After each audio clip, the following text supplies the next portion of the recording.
Assalamualaikum warahmatullahi wabarakatuh. Perkenalkan, kami dari kelompok 7 ingin mempresentasikan materi terkait distribusi khusus kontinu, yaitu uniform, normal, dan eksponensial, di mana video ini merupakan salah satu syarat pemenuhan dalam ujian akhir semester pada mata kuliah statistik matematika yang dipandu oleh Pak Rizky Dwi Siswanto MPD.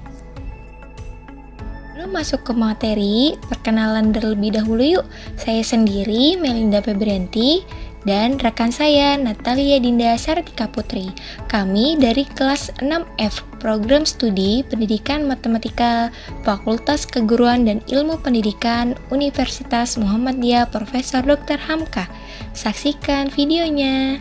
Skala yang pertama fungsi densitas peluang, kemudian yang kedua fungsi distribusi kumulatif, parameter distribusi uniform, dan distribusi normal yang kita jelaskan hari ini ialah ciri-ciri distribusi normal, kemudian kurva distribusi normal, tabel Z, dan juga mencari nilai X. Lalu distribusi eksponensial, yaitu dapat yang pertama fungsi densitas peluang, kemudian fungsi distribusi kumulatif, lalu juga ada parameter distribusi eksponensial.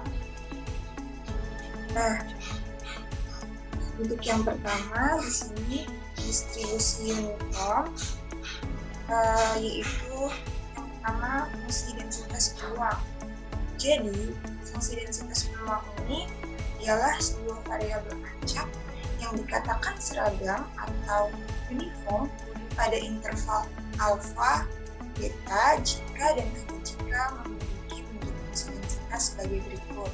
Nah, hal ini tercantum dalam Kristalina pada tahun 2015 dengan rumus sebagai berikut, yaitu fx sama dengan 1 per beta dikurang alfa untuk A kurang dari sama dengan X kurang dari sama dengan beta, dan 0 untuk X yang lainnya. Nah, jadi ubah acak yang berdistribusi seragam ini punya fungsi densitas, yaitu berupa konstanta. Nah, konstantanya ini didefinisikan pada sebuah interval nilai peubah acaknya. Jadi, fungsi densitas seragam ini punya nilai yang sama di sepanjang interval nilai yang dikasih. Terus berikutnya, nah di sini kita punya contohnya. Soalnya itu sebuah ruang konferensi dapat disewa untuk rapat yang lamanya tidak lebih dari 4 jam. Misal X adalah peubah acak yang menyatakan waktu rapat yang memiliki distribusi seragam atau uniform. Kemudian di sini kita akan menentukan fungsi densitas peluang dari X dan juga peluang suatu rapat berlangsung selama 3 jam atau lebih.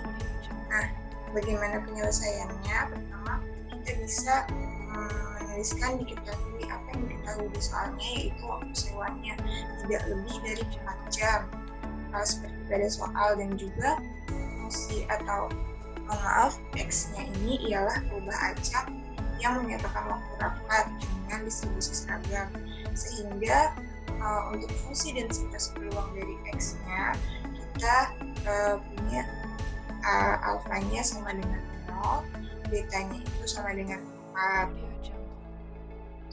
Nah, kemudian kita bisa masukkan ke rumus yang sebelumnya sudah saya bacakan, yaitu nilai alfanya 4, nilai alfanya 0 dan betanya 4, sehingga didapatkan fx-nya ialah 1/4 untuk 0 kurang dari sama dengan x kurang dari 4 dan 0 untuk x yang lainnya. Jadi ini dimasukin kayak biasa aja.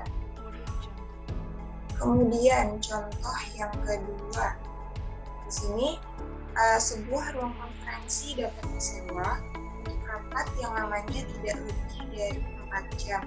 Misalkan X adalah peubah acak yang menyatakan waktu rapat yang memiliki distribusi seragam atau uniform. Nah, kemudian kita akan mencari fungsi densitas peluang dari X-nya dan juga peluang suatu rapat berlangsung selama 3 jam atau lebih. Ini sepertinya masih contoh yang sama seperti yang di atas, tapi bagian B-nya ya teman-teman. Nah, untuk menjawab bagian B, peluang suatu rapat berlangsung selama 3 jam atau lebih, di sini kita dapat menuliskan diketahui sewa tidak lebih dari 4 jam.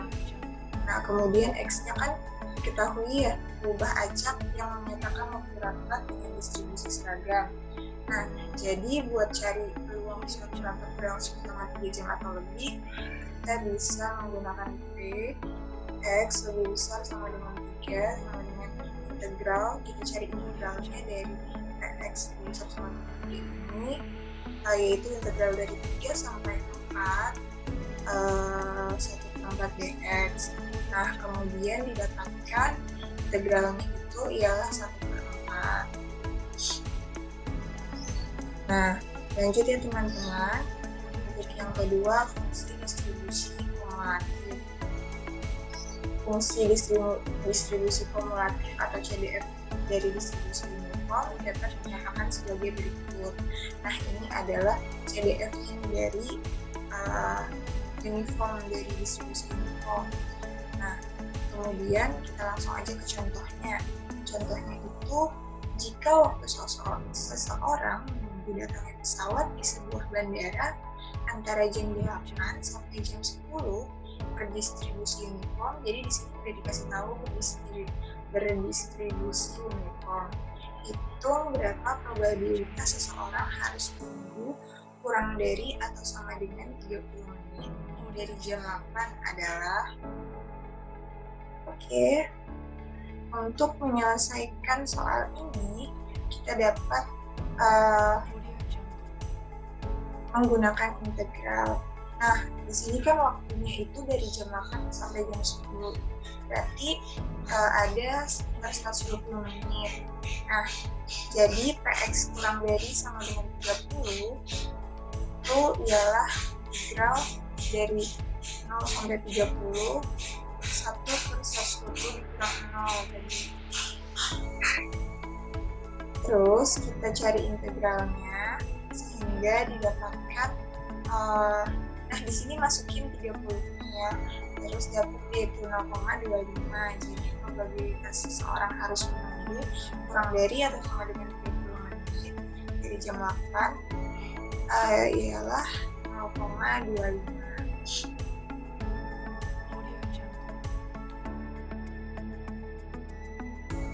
Maaf teman-teman. Kemudian yang ketiga, parameter distribusi uniform. Nah, parameter distribusi uniform di sini itu ada rataan distribusi uniform atau di sini rumusnya itu X sama dengan 0 sama dengan A ditambah B per 2. Nanti kita bisa lihat aja langsung contohnya. Kemudian variansi distribusi uniform itu kita sama aja kayak nyari variansi, tapi bedanya ini dari distribusi uniform. Terus juga fungsi distribusi kumulatifnya ini rumusnya ya. Terus langsung aja masuk ke contohnya. Contohnya itu di sini ketahui variabel acak X-nya itu ternyata berdistribusi uniform. Nah, dengan intervalnya itu di sini maksudnya alfa kali ya dan beta. Dan jika rataan X sama dengan 10 dan variansi X itu sama dengan 12, tentukan nilai A dan B, kemudian tuliskan dalam bentuk fungsi distribusi kumulatif. Nah, penyelesaiannya pertama apa yang diketahui yaitu rataan X-nya 10. Kemudian variansi X-nya itu 12. Nah, yang ditanya dari soal itu kita disuruh menentukan nilai A dan B-nya dan juga fungsi distribusi kumulatifnya dari si distribusi uniform ini. Nah, untuk mencari nilai A dan B-nya di sini kita bisa menggunakan rumus rataan. Jadi kan di sini diketahui rataannya 10, kemudian A-nya ditanya, B-nya juga ditanya. Masukin aja langsung ke rumusnya, kemudian kalian hitung.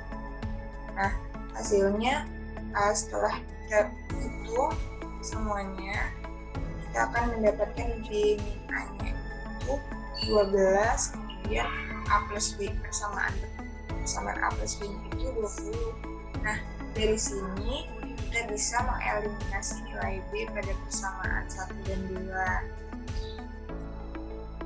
Jadi, persamaan 1 dan 2 itu dieliminasi sampai dapat A-nya 4. Nah, setelah kita dapat A-nya, untuk mencari nilai B-nya kita bisa substitusi nilai A sama dengan 4 persamaan 2. Setelah itu, untuk yang kedua, fungsi distribusi kumulatif uniform. Nah, di sini kan sudah ada rumusnya. Kemudian kita bisa langsung masukin X 4, A-nya 4 kan. Kemudian B-nya berapa? 16 ditambah 4, tadi kita sudah dapat.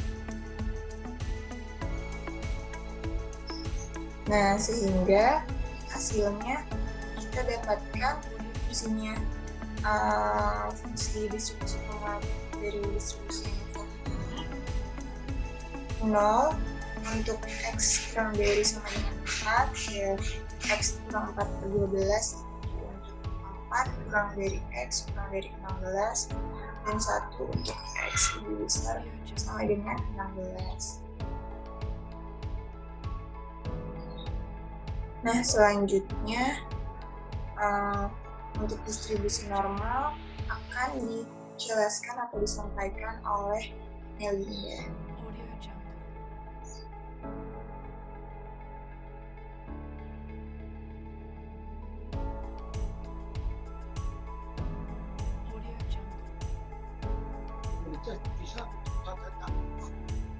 Untuk distribusi normal ini disebut sebagai distribusi Gauss, yang dimana pengertiannya adalah distribusi probabilitas yang paling banyak digunakan dalam berbagai analisis statistika. Kemudian pada distribusi normal ini ada beberapa alasan kenapa distribusi tersebut itu sering digunakan dalam analisis statistik. Ini menurut Kamaladewi dan tadi pada tahun 2008, yang pertama adalah distribusi normal memiliki kemampuan yang dapat diterapkan pada banyak situasi, terutama untuk membuat kesimpulan dari sampel yang digunakan. Kedua, distribusi normal memodelkan fenomena kuantitatif pada ilmu alam seperti beragam skor pengujian psikologi. Dan yang ketiga, distribusi normal sangat baik digunakan dalam analisis tentang fenomena yang menggunakan data kontinu, seperti ukuran berat, tinggi rendahnya skor IQ, panjang, jumlah curah hujan, banyaknya botol dalam satu kerat, dan lain sebagainya.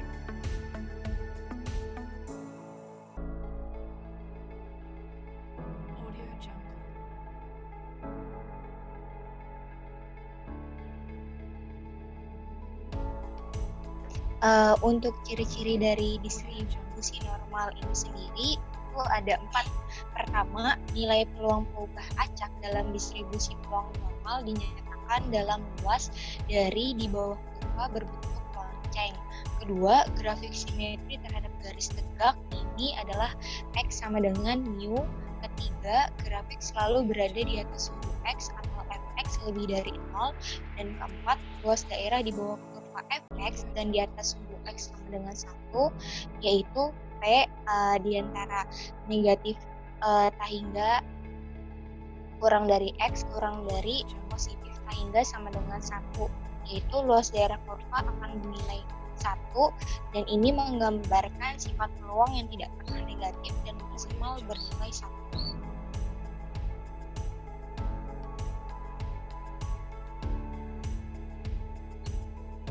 Dan ini adalah kurva dari distribusi normal yang mungkin sebelumnya udah pernah kita pelajari pada mata kuliah statistik pendidikan di semester 4. Ini dapat masing-masing kita lihat bahwasannya kurva yang ada di sebelah kiri ini lebih pendek dan lebih lebar dari kurva di sebelah kanan, karena kurva di sebelah kiri memiliki standar deviasi yang lebih besar.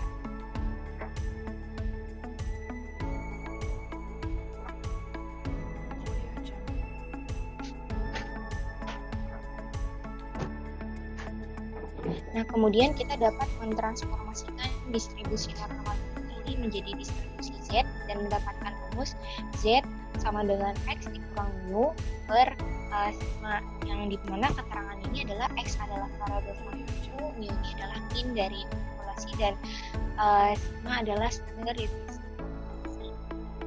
Untuk karakteristik dari kurva normal yang dihubungkan dengan nilai rata-rata dan nilai standar deviasi data adalah sebagai berikut. Pertama, sekitar 68% nilai data observasi yang terdistribusi secara normal berada di dalam normal mu kurang lebih itu 1 standar deviasi, dan yang kedua sekitar 95% nilai data observasi yang terdistribusi secara normal berada di dalam interval mu kurang lebih dari 1,2 standar deviasi.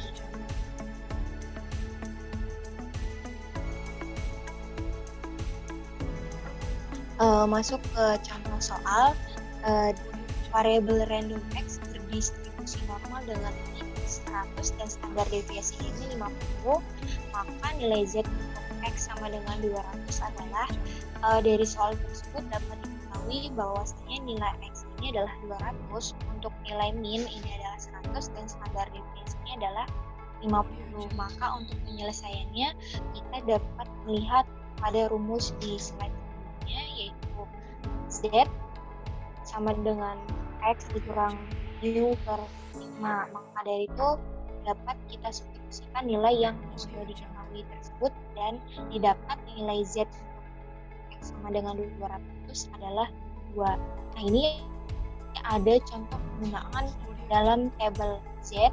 Andaikan X variabel acak kontinu berdistribusi normal dengan mean 8 dan standar deviasinya 5, maka tentukan peluang nilai X lebih dari 7,4 dan kurang dari 8.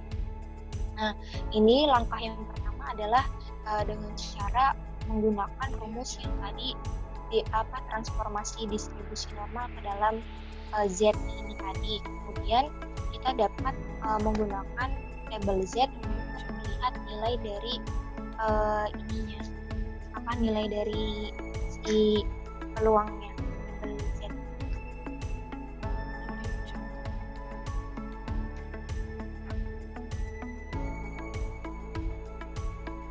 Nah, ini ada tabel Z yang mungkin teman-teman udah pernah tahu, ada di ini ya, bukunya statistik atau pendidikan.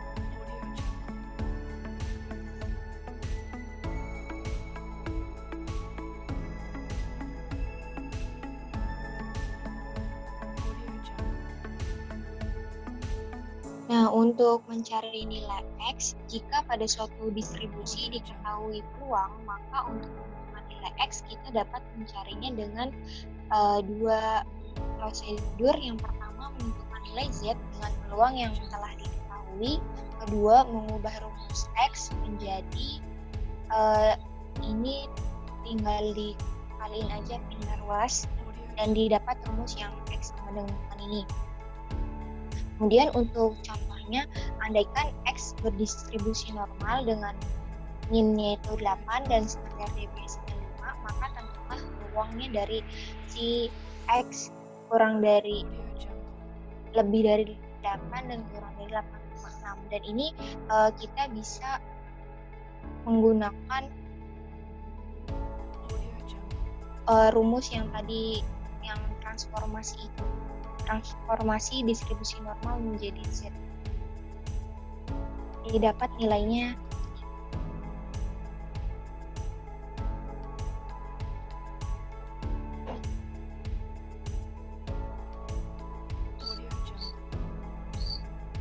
ya, dan ini untuk kurvanya mungkin teman-teman bisa lihat ke bawah lagi nih.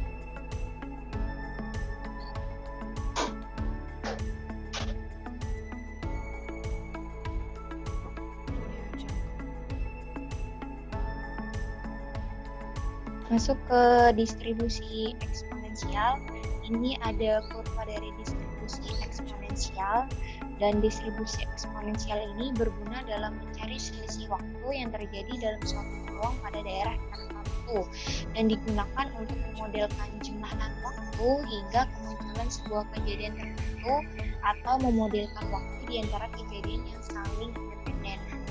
Dan untuk rumus dari distribusi eksponensial sendiri adalah seperti berikut. Dan ini ada keterangannya. Di sini ada catatan bahwasanya untuk lebih dari atau sama dengan ini kita dapat menggunakan tanda yang seperti ini, lebih dari sama.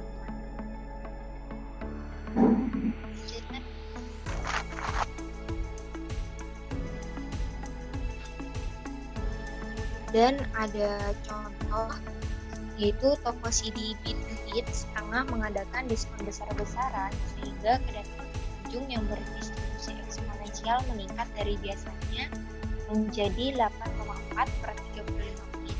Berapakah probabilitas kedatangan pengunjung dalam selang waktu 8 menit atau lebih? Di sini dapat kita ketahui bahwa nilai ekspon ini adalah 8 menit. Kemudian untuk lambda ini adalah 8,4 per 35 yaitu 0,24 per menit. Yang ditanya ini adalah nilai dari distribusi eksponensial dalam selang waktu ini 8 menit atau lebih. Dan kita dapat mensubstitusikan nilai-nilai yang sudah diketahui ke dalam rumus dari distribusi eksponensial sehingga mendapatkan hasil itu 0,85.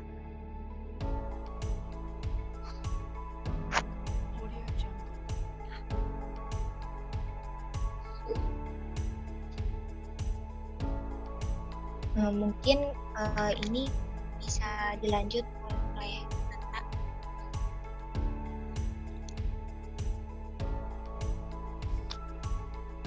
Oke, saya akan melanjutkan untuk ciri-ciri distribusi eksponensial. Nah, ciri-cirinya itu yang pertama, dari distribusi eksponensial mempunyai ekor di sebelah kanan dan nilai X-nya ini dimulai dari 0 sampai K3. Kemudian dia juga mempunyai nilai variasi, lalu memiliki standar deviasi juga dengan rata-rata.